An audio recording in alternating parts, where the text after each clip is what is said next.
ఆడవాళ్ళు ముఖ్యంగా ఎక్కడి నుంచైనా అలాగే ముఖ్యంగా పుట్టింటి నుంచి వచ్చేటప్పుడు ఏ రకమైనటువంటి వస్తువులను తెచ్చుకోకూడదు. అట్లాగే డబ్బుల్ని లెక్క పెట్టేటువంటి టైంలో ఎలాంటి జాగ్రత్తలు తీసుకోవాలనేది ఈ వీడియోలో చూద్దాం. ఆడవాళ్ళు ఎవరైనా సరే తమ పుట్టింటికి వెళ్ళినప్పుడు ఉచితంగా కొన్ని వస్తువులు తెచ్చుకోకూడదు. కొంత డబ్బు ఇచ్చి మాత్రమే వాటిని తెచ్చుకోవాలి.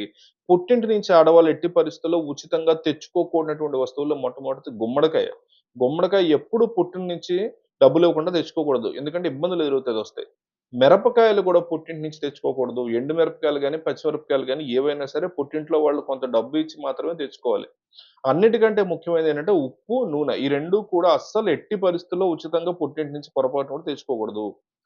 ఉప్పు పుట్టింటి నుంచి ఫ్రీగా తెచ్చుకుంటే పుట్టింటి వాళ్ళకి దురదృష్టం పడుతుంది. అలాగే నూనె పుట్టింటి నుంచి ఫ్రీగా తెచ్చుకుంటే అత్తింటి వాళ్ళకి దురదృష్టం పడుతుంది. కాబట్టి ఉప్పు, నూనె ఎట్టి పరిస్థితుల్లో ఉచితంగా తెచ్చుకునే పరిస్థితి ఉండకూడదు. అగ్గిపెట్టెలు కూడా తెచ్చుకోకూడదు. అగ్గిపెట్టెలకి ఎంతో కొంత డబ్బులిచ్చి తెచ్చుకోవాలి.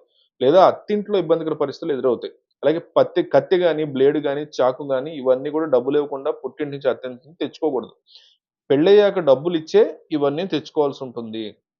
అలాగే చాలామంది ఏం చేస్తారంటే పుట్టింటికెళ్ళినప్పుడు చీపురు కట్టలు తెచ్చుకుంటూ ఉంటారు. చీపురు కట్టలు ఎట్టి పరిస్థితిలో పుట్టింటి నుంచి అత్తవారింటికి తెచ్చుకోకూడదు. తెచ్చుకోవాలంటే వాళ్ళ సొమ్మిచ్చి తెచ్చుకోండి. కొంత సొమ్మివ్వండి. పుట్టింటి నుంచి అద్దం గూడా తెచ్చుకోకూడదు. ఎంతో కొంత డబ్బులిచ్చి అద్దమైనా సరే తెచ్చుకోవాలి. ఆడవాళ్ళు పుట్టింటి నుంచి అత్తవారింటికి వస్తువులు తెచ్చుకున్నప్పుడు ఈ వస్తువులు ఎట్టి పరిస్థితుల్లో ఉచితంగా తెచ్చుకోవద్దు. అలా తెచ్చుకుంటే ఇబ్బందికర పరిస్థితుల్లో తలెత్తుతాయని ప్రామాణిక గ్రంథాలలో చెప్పారు. ఆర్థికంగా బాగా కలిసి రావాలంటే డబ్బులు లెక్కపెట్టేటప్పుడు కూడా ఆడవాళ్ళు కొన్ని నియమాలు పాటించాలి. ఎవరైనా సరే డబ్బులు దాచుకునేటప్పుడు డబ్బులు కొన్ని ప్రత్యేకమైనటువంటి ప్రదేశాల్లో మాత్రమే దాచుకోవాలి. కొంతమంది ఆడవాళ్ళు పోపుల పెట్టెలో డబ్బులు దాస్తూ ఉంటారు. అసలు పోపుల పెట్టెలో దాచిపెట్టకూడదు ఎట్టి పరిస్థితుల్లో. ధనలక్ష్మి యొక్క అనుగ్రహం తగ్గిపోతూ ఉంటుంది. కావాలంటే వంటగదిలో ఒక కుండలో రాళ్ళ ఉప్పు పోసి అందులో దాచిపెట్టుకుంటూ ఉండండి. చాలా వరకు దానివల్ల అదృష్టం కలిసొస్తుంది. అలాగే డబ్బులు ఎక్కడ పడితే అక్కడ పెట్టకూడదు. పరిశుభ్రమైనటువంటి పరిస్థితుల్లో మాత్రమే పెట్టాలి. బాత్రూమ్‌లో స్నానం చేస్తూ పైన డబ్బులు పెడుతుంటారు కొంతమంది. అలాంటి విధి విధానాలు అస్సలు చేయకూడదు. అలాగే డబ్బులు దానం ఇచ్చేటప్పుడు కొంతమంది విసిరేసినట్టు ఇస్తూ ఉంటారు. విసిరేసినట్టు డబ్బులు దానం చేస్తున్నప్పుడు అలా విసిరేస్తే లక్ష్మీదేవి కోపమొస్తుంది.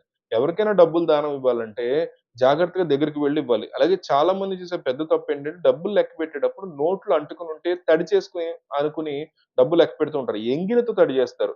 చేతి వేలు నాలుకకి ఇట్లా తాకించి డబ్బులు లెక్క పెడుతూ ఉంటారు. అలా చేస్తే క్రమక్రమంగా లక్ష్మీదేవి ఇంట్లోంచి వెళ్ళిపోతుంది.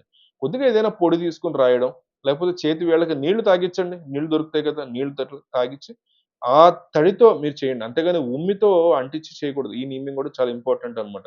అప్పుడే లక్ష్మీదేవి ఇంట్లో ఖచ్చితంగా ఆహ్, జ ఉండేటువంటి పరిస్థితి ఉండదు. డబ్బులు లెక్కపెట్టేటప్పుడు ఇవన్నీ గూడా ఇంపార్టెంట్ పాటించండి. పుట్టింటి నుంచి అత్తవారింటికొచ్చేటప్పుడు ఈ వస్తువులేవి కూడా పొరపాటున కూడా తెచ్చుకోకండి. ఒకవేళ తెచ్చుకునేటట్టయితే డబ్బులు చెల్లించి తెచ్చుకోండి.